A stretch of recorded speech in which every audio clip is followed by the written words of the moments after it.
Good afternoon and welcome to Litigation Finance Market Process. This is episode 2 of the Financial Poises series on commercial litigation finance. Episode 1 premiered, as you can see, on April 24th, and it is available for replay. This webinar is a co-production with the National Law Review. The National Law Review is a legal news website that provides comprehensive coverage on legal topics, expert analysis, and daily news updates. You can read more about Financial Poise and the National Law Review on slides 47, 44, 3, and 46. Before we kick it off, I just thought I'd give a little bit of an overview of why this is an interesting topic and a relevant topic. West Fleet Advisors, which is a service provider in the industry, published a report on the state of litigation finance industry, and focusing just on U.S. commercial litigation. West Fleet's stats reveal that there are 42 active funders. They committed $2.3 billion across 287 new deals in 2024. The average deal size for a single matter was $6.6 million, compared to $16.5 million for a portfolio. One survey I read said that of large law firms surveyed, 82% of them have used litigation finance in some form or fashion. And some of the factors that drive the need for this product include increasing litigation costs, extended case timelines, burdens on litigants. I note that another survey showed law firm hourly rates for large law firms are exceeding $1,000 an hour for partners and $700 an hour for associates. And I've seen some outliers and some prominent law firms with rates over $3,000 an hour. So this is a valuable tool for the litigants and for the law firms. It's a global industry, but for today's purposes, we're going to be focusing on the U.S. market. To talk more about this, we have assembled a great panel for you. We have Matt Blumenstein from Statera Capital. He's a director and head of underwriting. We have Paul Haskell, who's a partner at Kroll & Mooring. He's a business and finance attorney, and he focuses on advising clients on litigation financing matters, distressed debt, and claims trading. Jeff Lula is a principal at GLS Capital, which is another litigation finance provider, and Jeremy Weitzman is a business and finance attorney and principal at Mutt Shellist. He also advises clients on litigation finance matters. You can read more about their bios on slides 39 to 43. Most importantly, you want to keep in mind that this is for educational and informational purposes only. We are not your lawyers, and you are not our clients. So if you have a specific question and really need legal advice, I encourage you to contact one of our panelists or your own counsel. But again, this is not for legal advice. With that in mind, wanted to kick it off and have just a brief recap from episode 1 for those of you who didn't participate or see the replay, and just get a little bit of an overview as to, what is litigation finance or funding. Jeff, why don't you kick us off and just give us a quick overview about the industry? Perfect. Thank you, David, for the introduction. So litigation funding, and when we talk about that, we really mean, as you can see on the slide, commercial litigation funding. Our industry is effectively using funding to create non-recourse transactions where litigation, where lawsuits, where plaintiffs' claims are the collateral. That means that funders are looking for opportunities where if the plaintiffs are successful, we receive money back with a profit, and if they're unsuccessful, we don't receive anything. This can take a lot of different forms, as we'll talk about. It can be single case transactions, it can be portfolios with plaintiffs, with law firms. But in its core, it's really thinking of litigation, usually plaintiff litigation, as an asset that can be used as collateral for a type of funding or a financial vehicle. Now, there's lots of different parties to these transactions. There's the plaintiff, who's the litigant in the case. There's the attorneys who are representing them. There's the funders who are sort of the intermediary allowing the funding to happen, where the money goes to the attorneys, usually to pay for attorneys' fees or costs in the litigation. But there's a lot of flexibility about how funding can be used. It can be used for the litigation itself. It can be used for operational expenses for the business at hand. It can be used as a monetization where maybe the litigant wants to just kind of de-risk their position. They might have a very good claim, but no small company wants a large amount of their business tied up in litigation. They may want to take some money off the table to de-risk, like you would in other financial transactions in other areas. So that's a little bit of kind of how our industry exists, and really commercial litigation funding is larger transactions, sophisticated players, usually businesses. But there's a lot of breadth and flexibility to what falls within that category, as I'm sure we'll talk about in this discussion, and we'll sort of allude to as part of other answers. Great, thanks for that overview.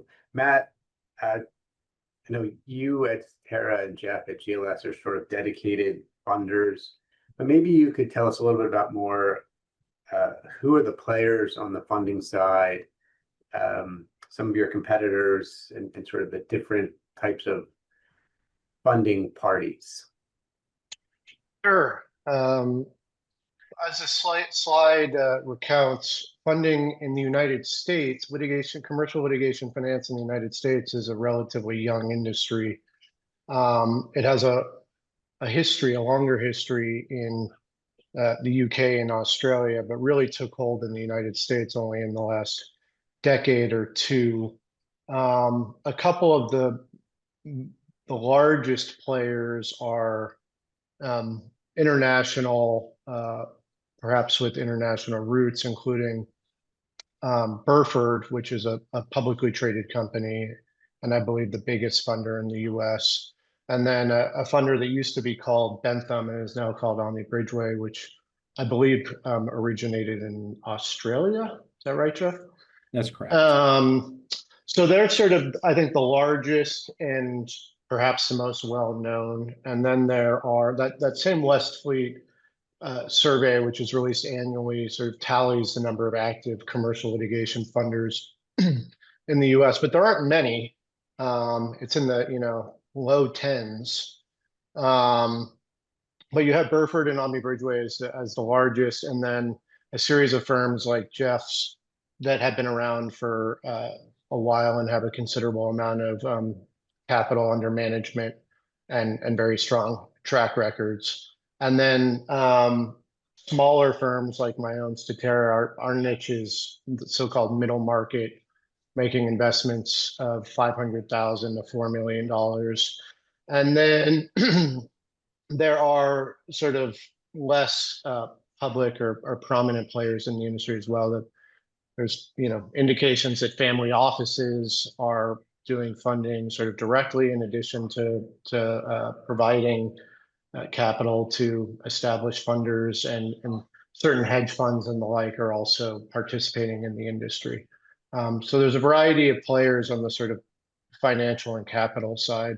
On the typical deal side, I think Jeff summarized the players well. It's the lawyer. Well, it's first and foremost the claimants or the plaintiffs. It's the lawyers. It's the funders. It's the plaintiffs' lawyers who represent them with respect to a funding deal, which oftentimes and arguably under best practices is different than the litigator handling the case. Jeremy, I know, does a lot of this work, and Paul does a lot of this work. It's very important and valuable because, negotiating and executing a litigation funding agreement is a separate task than litigating a lawsuit. And so there's lawyers involved on both sides, on the funder's side and on the claimant side or the funded party side. And then there's also a small industry of representatives, advisors, brokers, and the like. One of which is Westfleet, who you cited. I think probably they're the most well-known and the most well-established sort of advisor and broker in the industry, and they also provide a sort of information clearinghouse function where they'll provide data and reports about the industry from time to time. Great. So, Paul, maybe you can expand a little bit more about the different types of funding sources and how they differ and how you view them when you're thinking about approaching a situation where funding might be appropriate. Sure. Thanks, David. So, we think in this industry about litigation finance as being a relatively new asset class and a relatively new area of investment.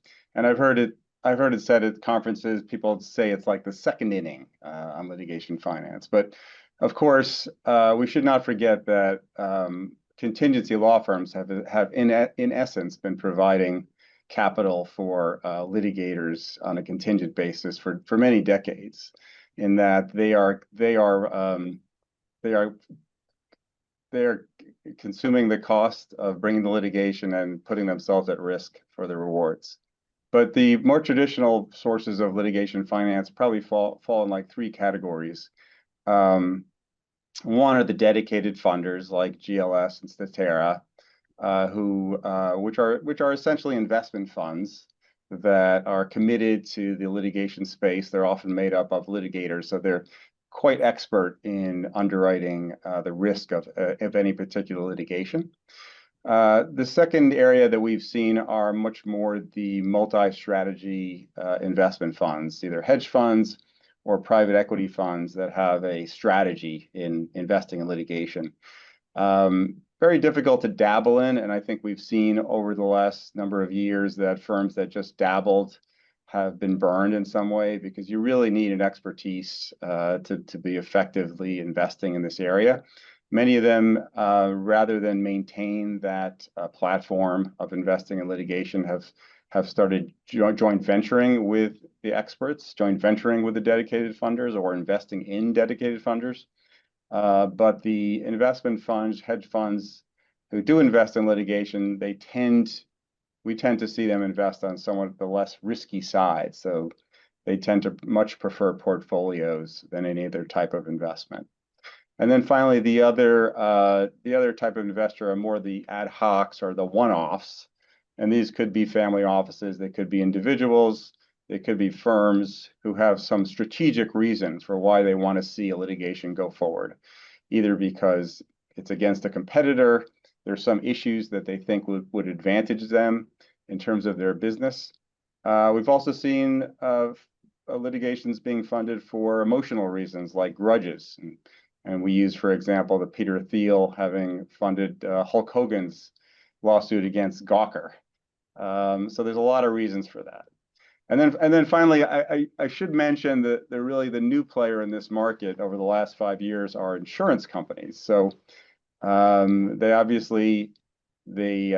expert at assessing risk rather than providing capital to plaintiffs or law firms. They are paid premiums, but it is a form of litigation finance in that they do help plaintiffs and law firms mitigate the risk of litigation in various different ways.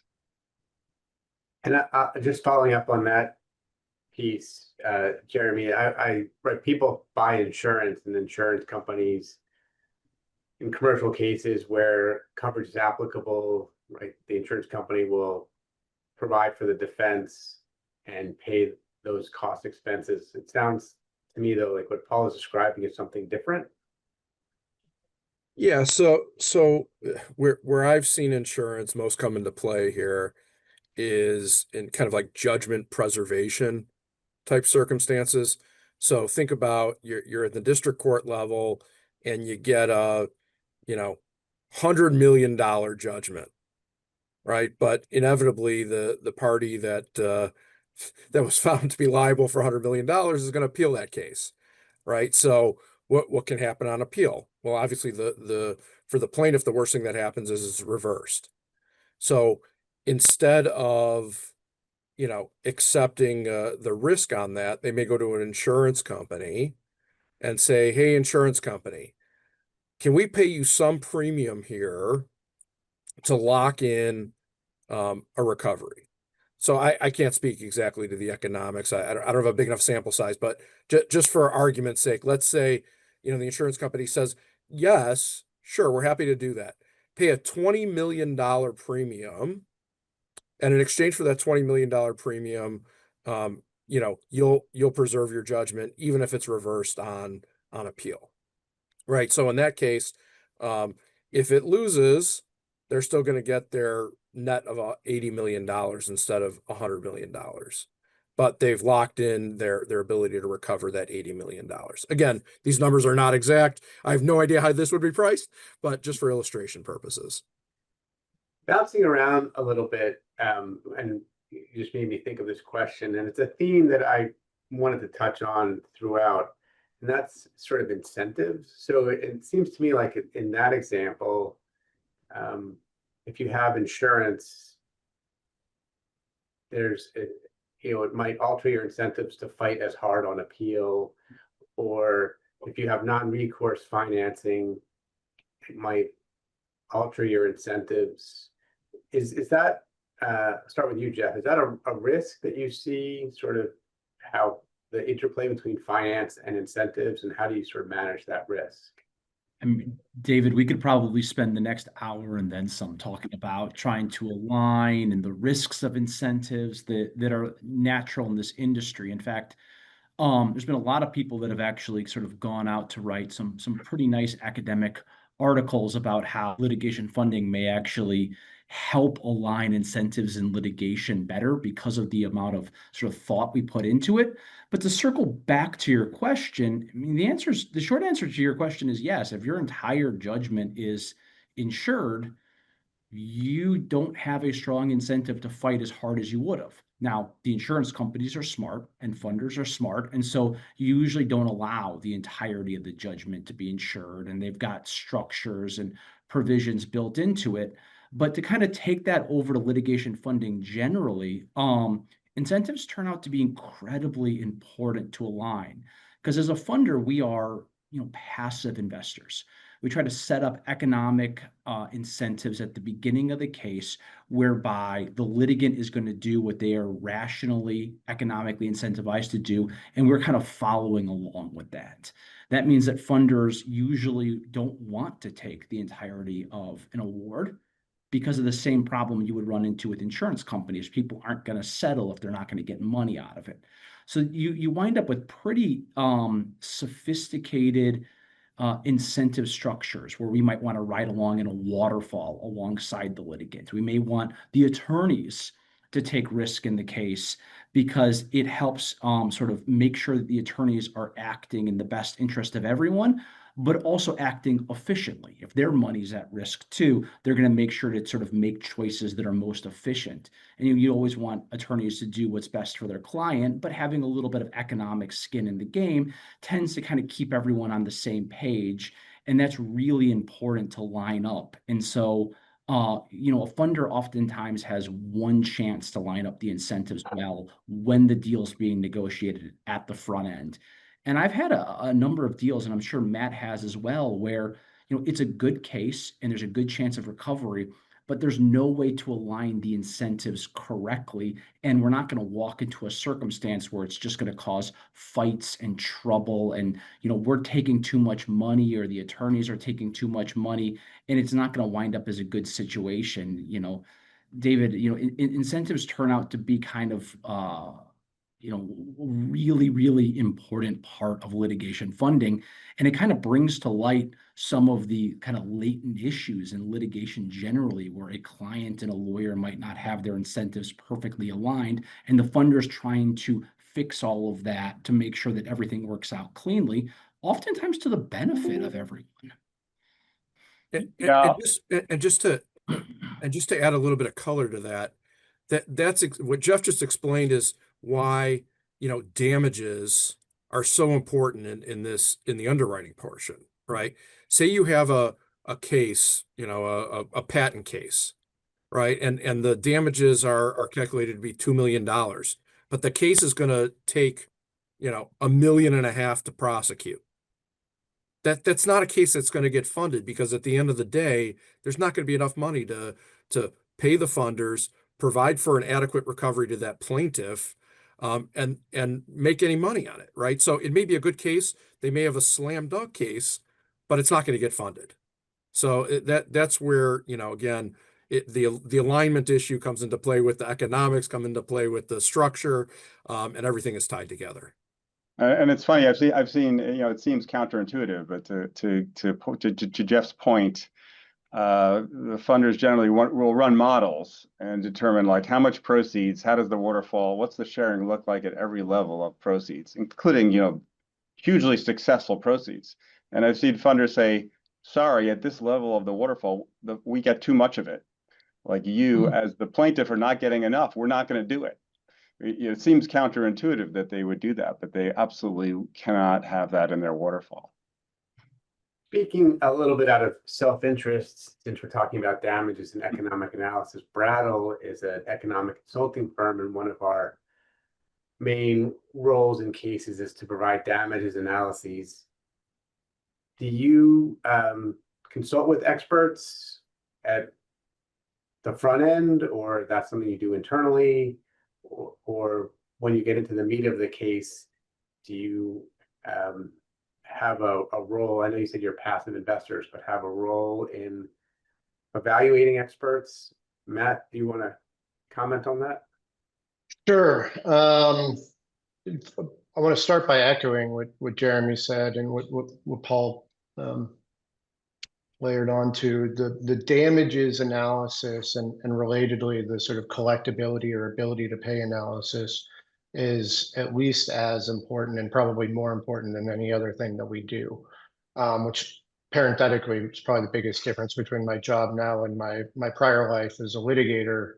Sort of start at the end in this business, because otherwise you could underwrite the merits of a case for weeks or days and sort of hours and hours, only to realize that you've wasted all that time because the economics aren't going to work. So damages are a critical sort of gating item almost, and that's, a piece of unsolicited advice for lawyers who are seeking funding is you really want to have a clear analysis of damages and collectability when you go to a funder, because that is oftentimes a threshold question that cases don't get over. In terms of how we size up and diligence damages, we're fortunate at Statera. One of our co-founders, Chip Hodgkins, is a financial genius and could, work at a analysis group or Cornerstone, maybe even Brattle, doing damages expert work. So he's excellent at supplementing or kicking the tires on the damages information that we're provided, whether it be sort of a lost profits analysis or diminution in value analysis or expectation damages analysis. So we do that predominantly in-house, but we need the information from the lawyers and the litigants in order to do it. We can't make it up ourselves. And sometimes, I know we're going to talk about different stages of at which a case might get funded, but oftentimes even we come into a case, we start providing funding at a point where there is an expert already involved. Maybe there's a draft report, maybe there's even a report that's been served, maybe even expert discovery is complete. So every case is different, but we spend a ton of time on damages for exactly the reasons that the rest of the panel so eloquently explained.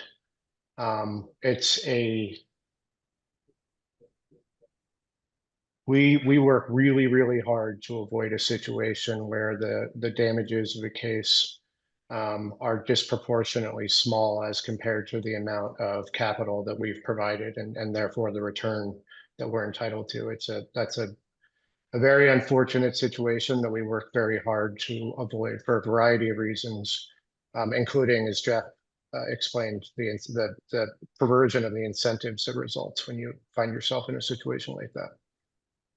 You mentioned stages of litigation and sort of a good prompt to get us back on track to some of the outline we've planned on. So Jeff, maybe you could just talk a little bit about the different stages of a case. You have a litigation finance 101 guide on your website, which I think was pretty useful.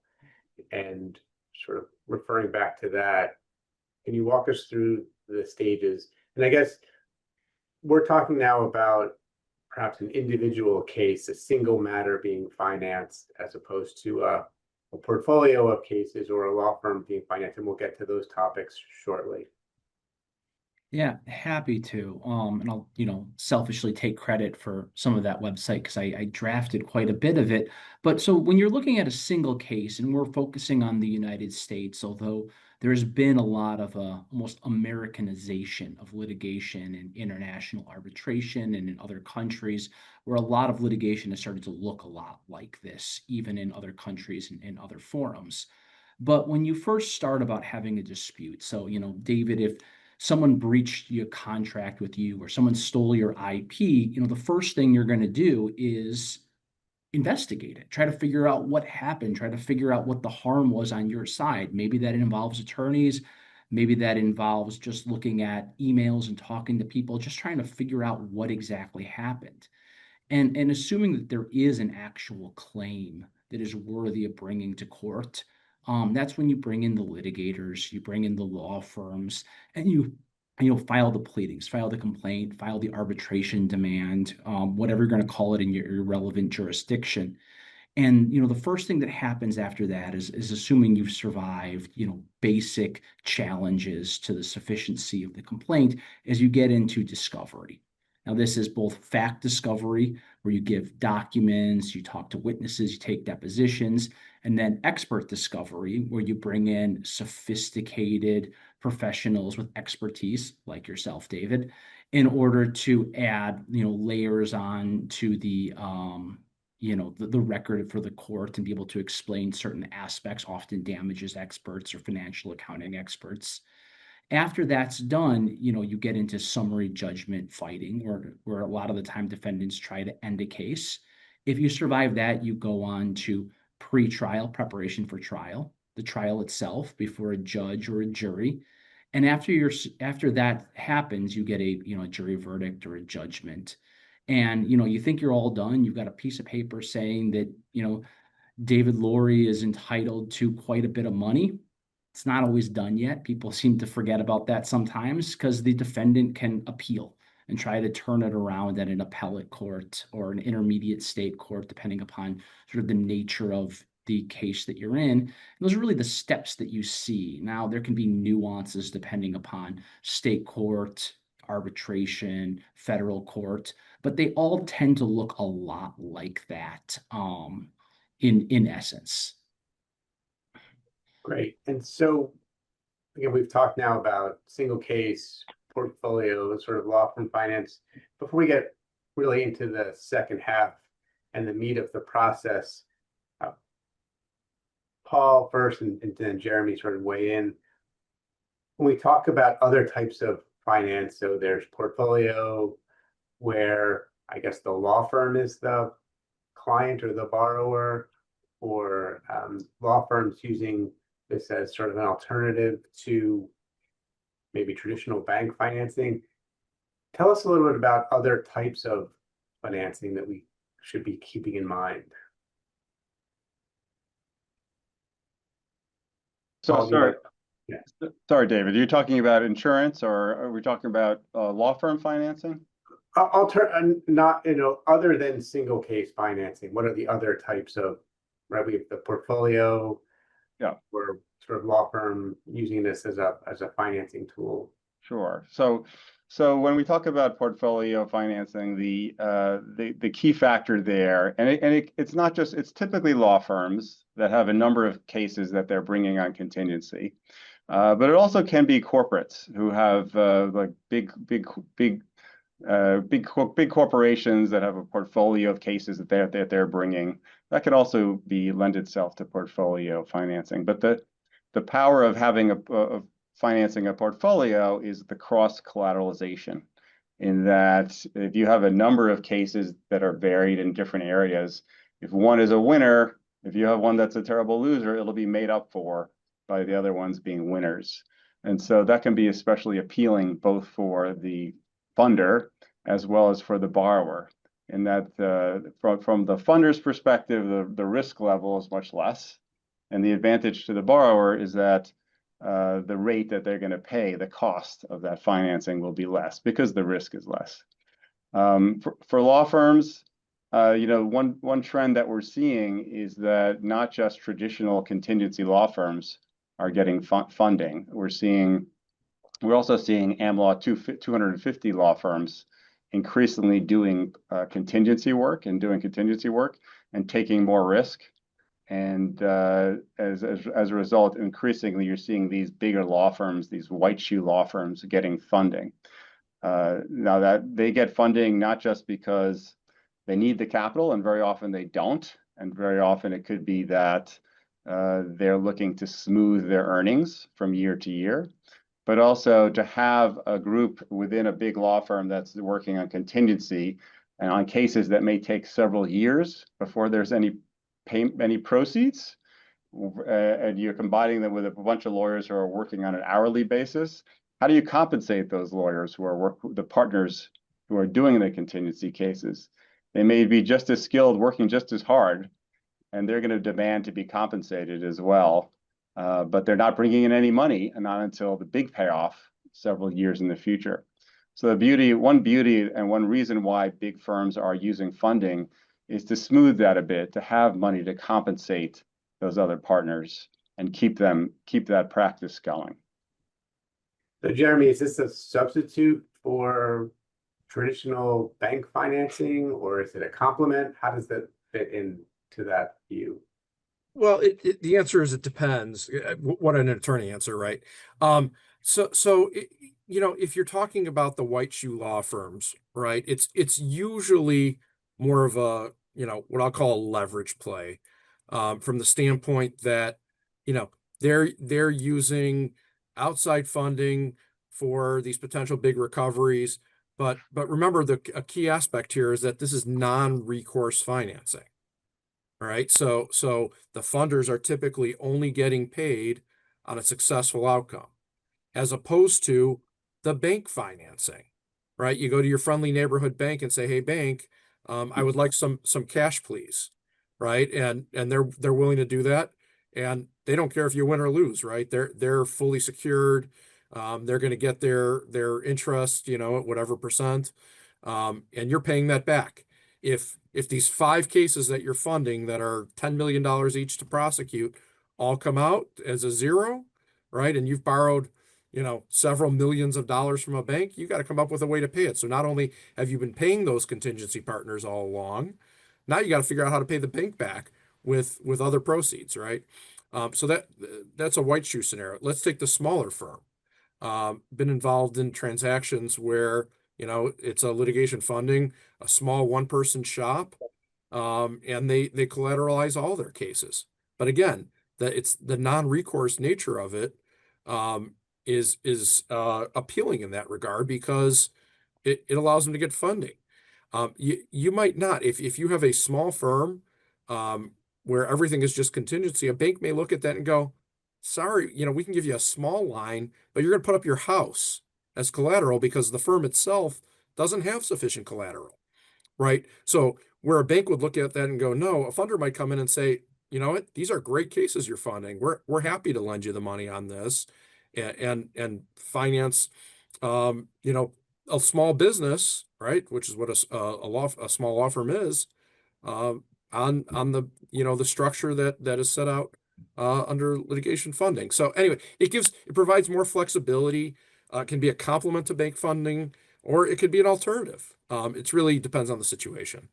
But the point is, it's a tool that law firms or corporate departments, to go back to Paul's earlier comment, can use to leverage and fund their cases. So we're really, the key focus of this episode is on process, and you talked a little bit about not being non-recourse. That signals to me pricing, right? There's always the price versus terms trade-off. I saw a statistic in a GAO report that said only 5% of the cases that are, I guess, considered or proposed are funded. So the yield of sort of deals considered to funded is pretty small. Sort of a compound question, I guess, Jeff and Matt, maybe you can talk a little bit about what cases are attractive, how you think about pricing, and sort of give some perspective on yield, and yield being cases you fund versus cases you evaluate. And just some perspective in my prior life, where I worked at a private equity firm, I'd say our deals closed to looked at ratio was about 2%, and we underwrote our deals for equity returns sort of 3x 30% IRR. So we had fairly high underwriting targets. Yeah, David, I'm happy to jump in and take the question, and I'm sure Matt can follow up and fill in the areas that I miss.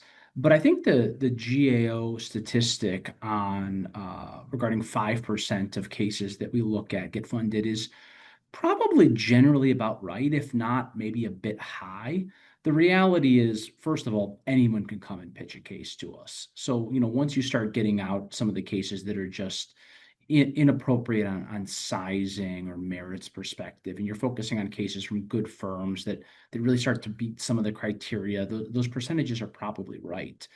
The reality, though, is that when we're looking at cases, we need cases, especially when we're focusing on single case deals, where the merits are very strong. The merits are very strong and knowable at the point at which we're underwriting it. Sometimes people will bring us cases at the pre-complaint stage where it looks like they've got a good deal, but you're not going to know if they're correct on their assumptions about technology or about the other side's defenses until years later, in the middle of discovery. And those become really hard to fund because we really have to make the decision at the time of the transaction. It's hard to structure it over time. The other area where we really like to see on cases is that, given the nature of the business, there has to be a lot of money at stake. It's hard to do deals where the amount of damages are, comparatively small, in the hundreds of thousands of dollars or single digit millions of dollars. Damages are oftentimes too small because the amount of work and the amount of money that needs to be put to work in our industry just warrants something that needs to be higher. Now, there's different funders at different tranches of the industry, but a lot of the time, one of the largest distinguishers on whether a case is fundable or not is just the level of concrete damages that can be alleged and recovered in the case can frequently be a filter that makes a lot of cases not fundable. So, once you put those in, you start to screen out a lot of cases. You want to make sure that you've got cases that kind of fit the mold of what you're able to know, that have the high damages perspective. And then you want to see defendants that are capable of paying at the end of the day. If you've got, a mom and pop shop who did a bad act, or a single individual in California who did a bad act, you might not be able to collect the amount of money or damages that are being alleged. So you need to make sure that it's collectible and that you're capable of getting the money back, which is why cases against, large corporate defendants can sometimes be more attractive, or cases against large, countries or insurance companies, etc., can sometimes be more attractive, but it just goes into the analysis of the risk. And so that's, how we look at the types of cases that are being evaluated, and a lot of them fall out. At the end of the day, if we don't pick cases that are strong on the merits and have a high likelihood of recovering, we're not going to be in business for very long. And that's just kind of the nature of it. The proof is in the pudding that if we pick bad cases, we don't make money, we don't continue. And if I could layer on a couple of things, even when you do pick only good cases, sometimes you still lose. Litigation is inherently risky. As you know, I can't remember if it was Paul or Jeremy mentioned before, the people who dabble tend to get burned. It's a very challenging, even traditional financial players that will trade almost anything won't do litigation, which is why our industry exists, and also why the cost of capital is relatively high. Even the smartest I dare say even Jeff has lost a case. If you haven't lost a even case this in litigation funding, you haven't been doing it long enough. It's the nature Yeah. of it. The other thing I would layer on is Jeff alluded to this, but I agree, and I think I emphasized earlier the importance of substantial provable damages on the exactly where to draw that line. There are funders, including Statera, that can fund a deal if the damages are in the mid to high seven figures. And I think there's even a tier of funders, well, I know there is, below us. So it's a maturing industry where, Burford wouldn't look at a case like that. GLS may be sort of borderline if it's seven figures. We do cases where damages are high seven figures, and there's a tier of funders even below us. So that's where Paul, and that's part of how Paul and Jeremy get to add value to their clients is pointing them in the right direction given the nature of the case.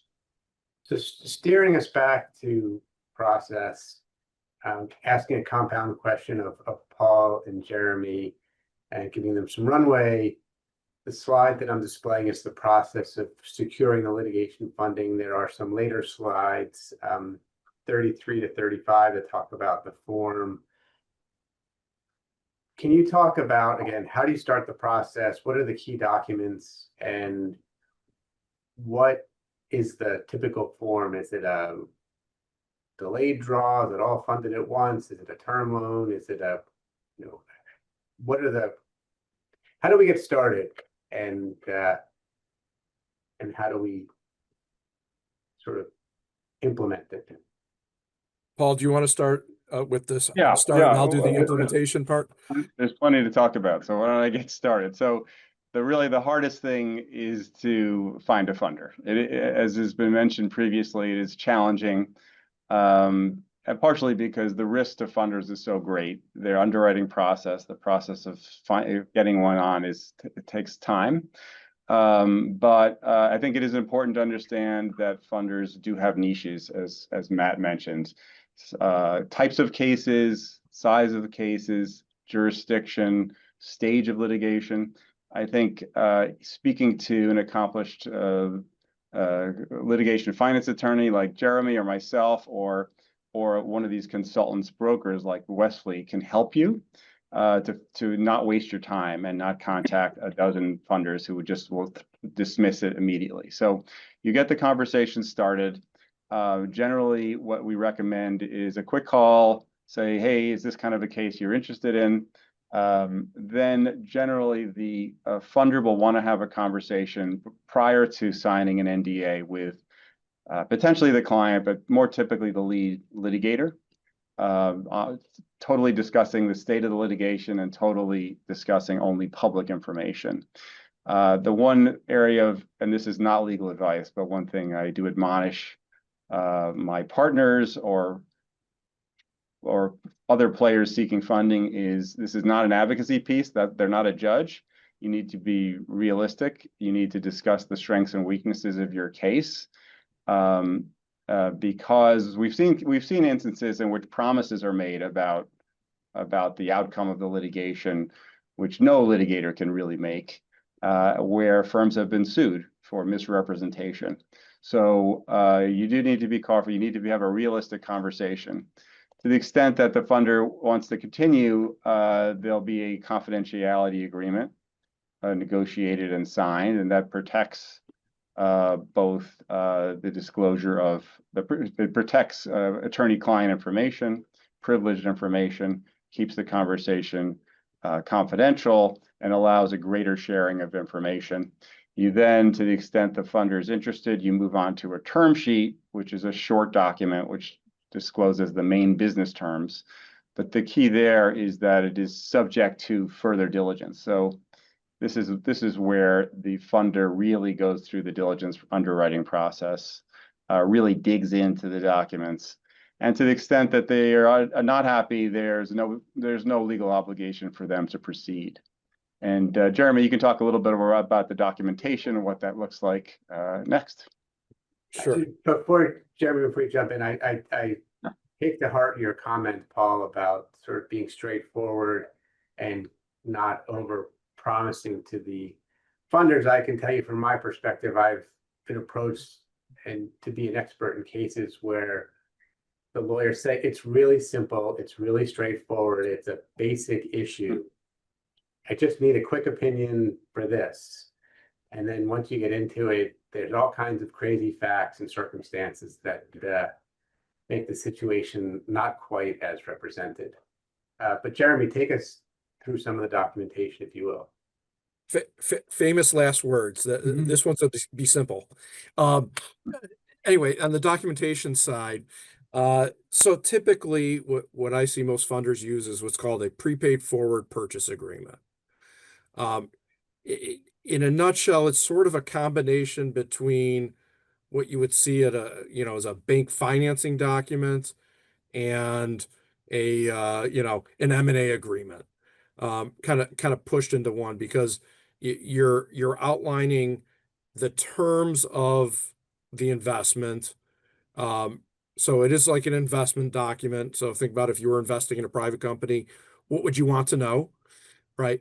With a structure that sort of mirrors a loan, but it's important to note, as we've talked about before, this isn't a loan.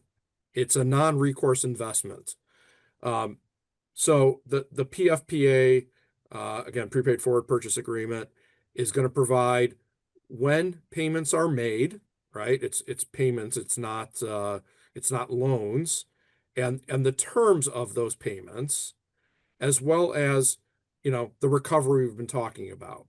What does it look like? Where does the payments fall, or sorry, the disbursements upon a successful transaction fall within the waterfall? To the plaintiff, to the funder, to the law firm, all of that is interrelated. So you have a document that lays it out. Again, what are the payments? What are the total of the payments? When are those payments made? David, I think you asked earlier, is it all at once? Is it in stages? And the answer is it can be either. However, most of the time, what you see is, let's say there's a $5 million funding transaction.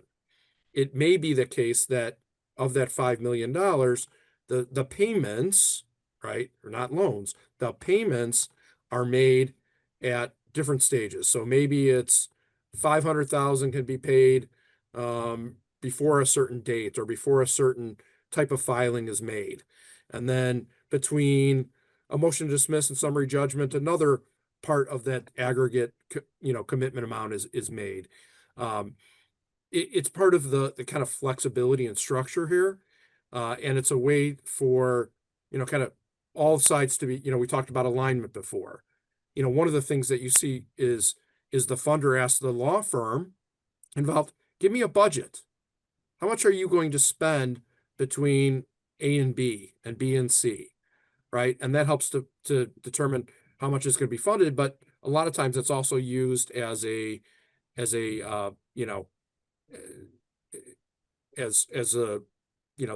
thresholds or the milestones, if you will, for certain amounts of funding.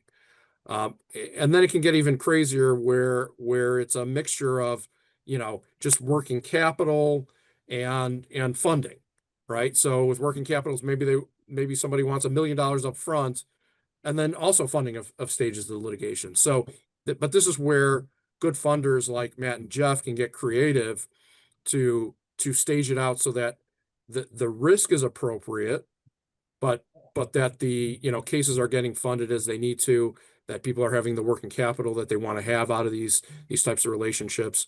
And, you know, people can be creative. So So just to emphasize something that Jeremy said, which is a unique in some ways to this area of investment, which is, you know, a lot of these documents look like loans. I would say the core of these purchase agreements look like a loan agreement, but they're not loans because of the non-recourse nature of the transaction, right? A loan requires a definite set obligation to repay, and this is only a conditional obligation to repay. But essentially, it is a sale of an asset. Essentially, you're selling a right to future proceeds of the litigation.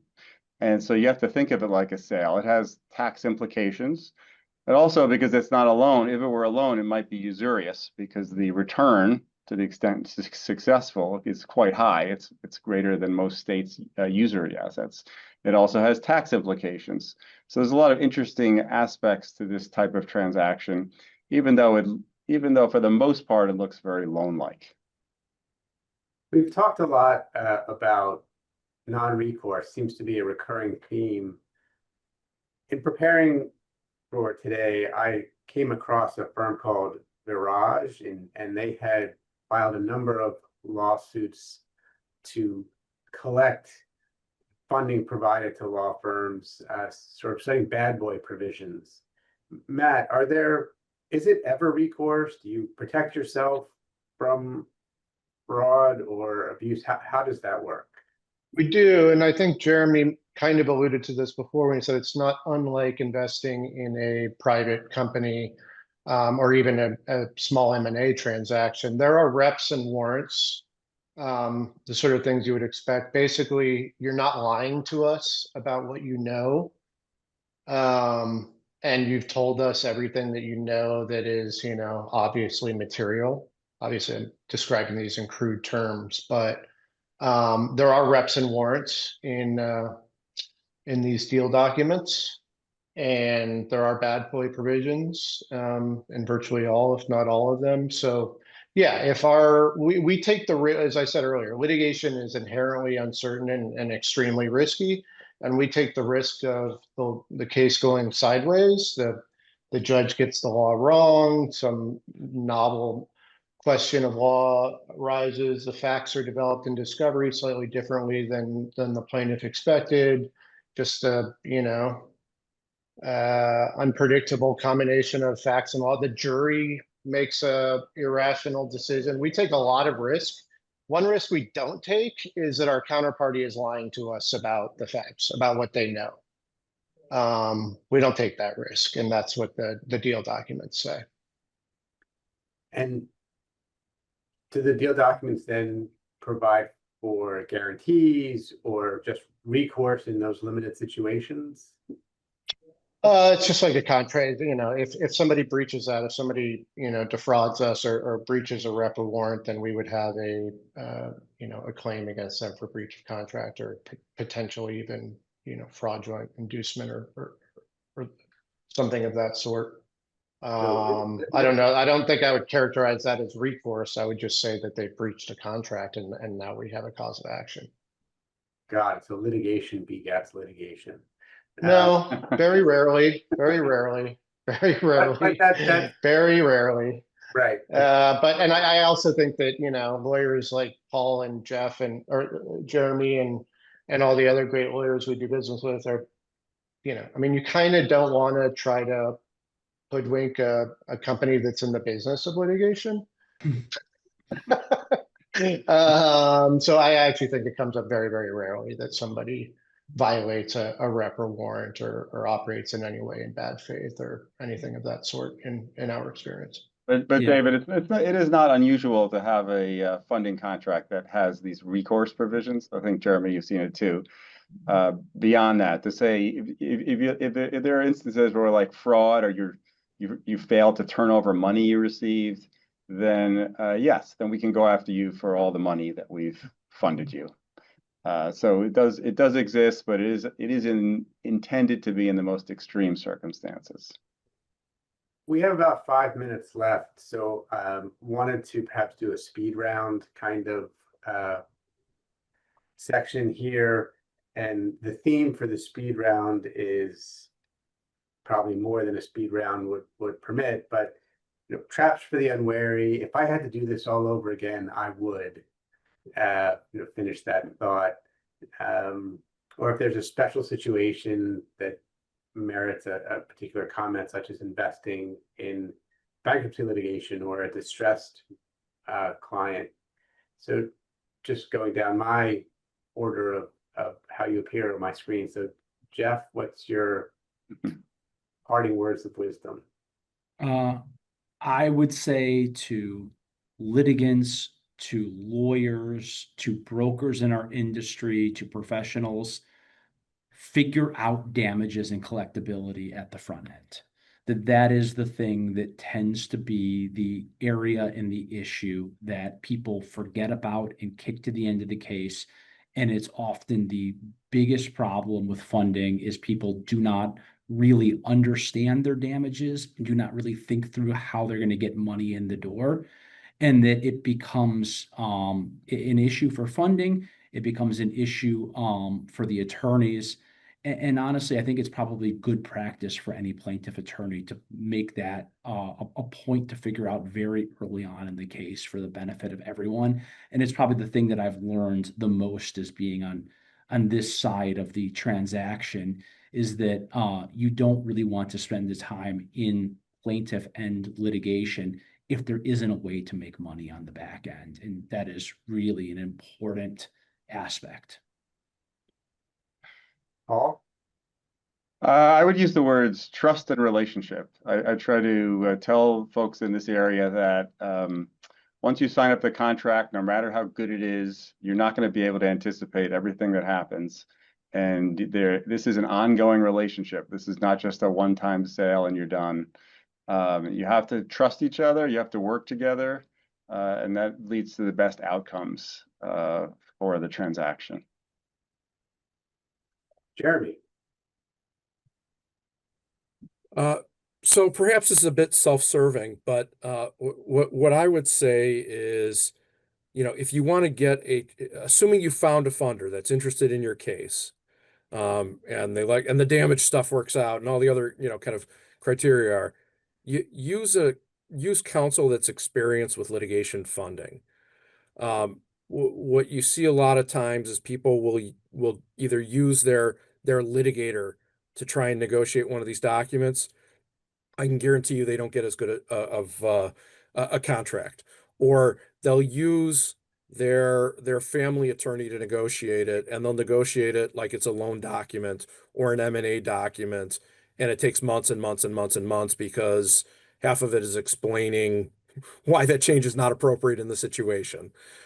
So use experienced litigation finance counsel and advisors, and it's going to make the process a lot smoother. Great.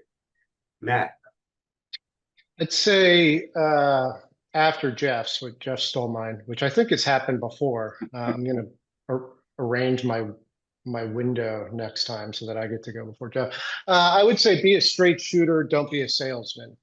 And it kind of ties into some of the things we discussed. If somebody comes in and says, this case is worth $300 million, we were going to be the next Google, they're definitely going to settle as soon as they get the complaint. And it's a slam dunk. It's the most simple case you've ever seen. We run the other way. It's sort of the same thing we're taught as young litigators, or at least I was. Don't run from bad facts. Don't bury your head in the sand. Find the bad facts. Find the toughest issues. Front them, and then wrestle them to the ground with the help of smart people like Jeff. And in fact, I think in so doing, you might even get value from the funders that you work with because they have a bunch of smart lawyers trying to figure out how you're going to win as well. So instead of pitching the case and hiding from the bad facts and hiding from the toughest issues, take them head on and be a straight shooter. And that credibility and that trust will serve you well. The lawyers and players that we like working with regularly are the ones who just tell it like it is, because we're going to figure it out eventually. So it saves time and it builds credibility and trust and respect to just be a straight shooter.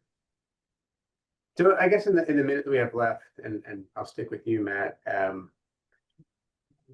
If you think about, like, again, I come think from the venture capital world. So you've got private, venture capital, private equity, sort of growth and buyout. If you had to sort of analogize to that structure, where would you say litigation financing fits into the process? Is it pre-revenue, early stage, mid-stage, late stage, all of the above? I think my inclination, my instinct, and I'm probably not qualified to answer this question, but I would say probably it aligns closest with private equity and sort of the financial, the IRRs and the multiples that you described, David, from your prior life. We're certainly not sort of angel investors where we hit 1 out of 100 and we get 100x. And we're not, public company investors where we're appalled if something drops by 10%. So I think, sort of low multiple on capital and winning significantly more than we lose, sort of describes it. And my best understanding is that probably aligns most closely with private equity as opposed to early stage. But I don't know, you tell me, or Paul or Jeremy probably know better than I do. That sounds right to me, Matt. Well, we're at time. Appreciate everyone's participation. I'd like to thank panelists for their insights. You can tell we didn't sort of go slide by slide, but there's a lot of key information in the slides that you might find useful. If you have specific questions, don't hesitate to reach out to any of the panelists. And I thank you for your time and attention.